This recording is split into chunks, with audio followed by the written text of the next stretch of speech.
No. It started, so now we have to make sure to watch what we say.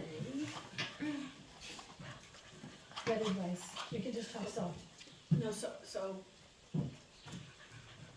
this one's out, there's the substitute vet, I'm like, that's okay, I'll go with the substitute vet until she comes back. I absolutely love it here. When did this happen? Long time ago, no, a couple of years ago, Oh, wow. the dog bite. She finally comes back, I'm so relieved, I'm so excited, I see her, she's fine. I said, but you've got some trauma, you know, and she's like, yeah, I'm trying to work with that, you know, she's like, I worked with PTSD. my whole life, Yeah. but now I've got some PTSD and everything. Now, 6 months later, she disappeared. So, I'm like, what the fuck, what's happening with this poor woman?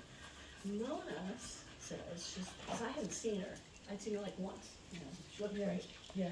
Fred, I don't need you to forgive me. Fred, come here. Fred. She's fine.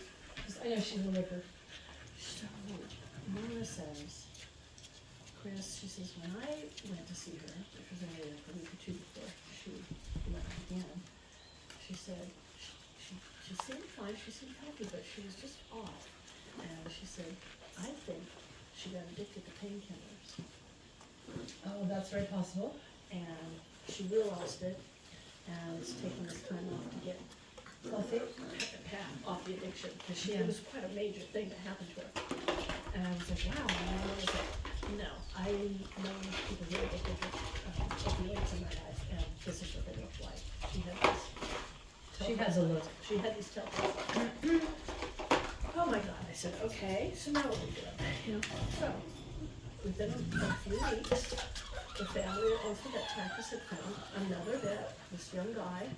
Again, I'm like, I'll give this a try, but then I don't know what to do. A young guy, that's the kiss of death. No, You he was like him? great. Loved him, loved him. But young as in younger than you, or really young just out They're of all vet younger school? than me now. I know, but sometimes a younger vet still has that experience. He'd had good experience. Good. I was leery of that.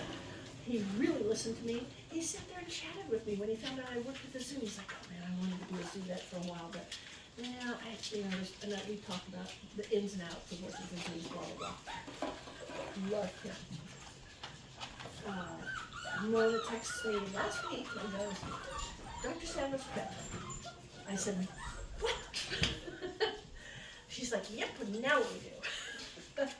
It's like, oh my God, I was this Well, close. honestly, I really think that when a vet is not the one running the practice, it's a kiss of death. So, but the thing that keeps me hanging on and keeps me wondering is these two vet techs that have been here through the whole string. Yeah? Vince and William, I adore them. Do they say it's a great place to work and everybody's cool? Vince put Gogo down for me. Okay. You know, I mean, he like held my hand and hugged me and like did the I love these two men, Mm-hmm. and they've been behind every single decision. And they said, you know, it's just the family's trying to put this together, you know. And it's just so Not here's the easy. problem is it's a hard world out there for vets. It's really tough. They don't get paid very much. They're in a lot of stress. They have one of the highest suicide rates in the United States. It's just a tough world. Anyway, I don't know what to do. I'm about this far from going to the VCA. One of my students recommended this vet she loves. She's like, I said, is it VCA? She's like, yeah, but the vet's been there for 30 years, but VCA bought it like 3 or 4 years ago. And I said, you know, my problem with going to VCA is the fucking upsell, you know?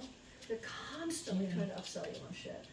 Well, you have to not do that. I know. I mean, listen to this, Bill, because sometimes my vet's changing, and they're not a VCA vet, but I can tell they're putting things into practice that are gonna cause them to be around by acting like a VCA vet. Right. So I'm giving them a little bit of credit. That's But they, good. Okay, see, I need advice. yeah, but they're, like, they will not, like, if they haven't seen my dog within a year, they won't continue to prescribe his, like, Right, Chopper gets Prozac. right. So if it's been over a year, they're like, you need to bring it in. So that visit costs a certain amount of money. But there's some certain benefits to that. My old senior dogs, I take them in once a year, and I think, I didn't do that in the past. I brought them in when I thought they needed something. Right. So I actually think maybe there's some benefit to that. Maybe that helps save me money in the long run by finding things early. Well, see, I mean, I do a senior vet, at age 10, I start doing senior plans. Yeah. At age 12, I start doing them every 6 months. Yeah. And it really has caught a few things in the past. I've had vets catch that when Fraser was 10, a vet caught a mast cell tumor. Yeah. And we went ahead and fixed him, it was on his scrotum.